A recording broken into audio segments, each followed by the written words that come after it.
ഞാനിന്ന് താലൂക്ക് ഹോസ്പിറ്റലിൽ പോയിരുന്നു. ഒട്ടും വയ്യായിരുന്നു.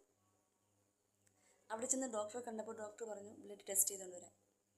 ബ്ലഡ് ടെസ്റ്റ് ചെയ്യാൻ കൊടുത്ത് ഒരു 2.5 മണിക്കൂർ അല്ല 2.25 മണിക്കൂറൊക്കെ കഴിഞ്ഞപ്പോൾ അതിൻ്റെ റിസൾട്ട് കിട്ടി. റിസൾട്ടും കൊണ്ട് ഡോക്ടറിൻ്റെ അടുത്ത് ചെന്നപ്പോൾ ഡോക്ടറിനെ കാണാനില്ല.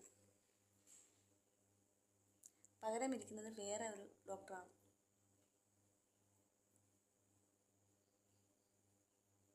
ഡോക്ടറാണോ സ്റ്റുഡൻ്റ് ആണോ എന്നറിയില്ല. തൽക്കാലത്തേക്ക് 2 ഗുളിക തന്നു. ബാക്കി നാളെ വന്ന് മറ്റേ ഡോക്ടറിനെ ഒന്ന് കാണണം. റിസൾട്ടും കൊണ്ടുവന്ന് മറ്റേ ഡോക്ടറിനെ നാളെ വന്ന് കാണണം.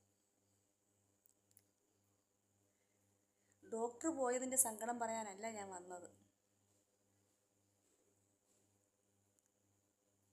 ഞാൻ അവിടെ ഇരുന്ന് ആ 2.5 മണിക്കൂറുണ്ടല്ലോ, ഞാൻ വിചാരിച്ചു ഞാൻ കുഴഞ്ഞു വീണ് മരിക്കുമെന്ന്. ഒന്നുകിൽ ബ്ലഡ് ടെസ്റ്റ് ചെയ്ത് പെട്ടെന്ന് കിട്ടണം, അല്ലെങ്കിൽ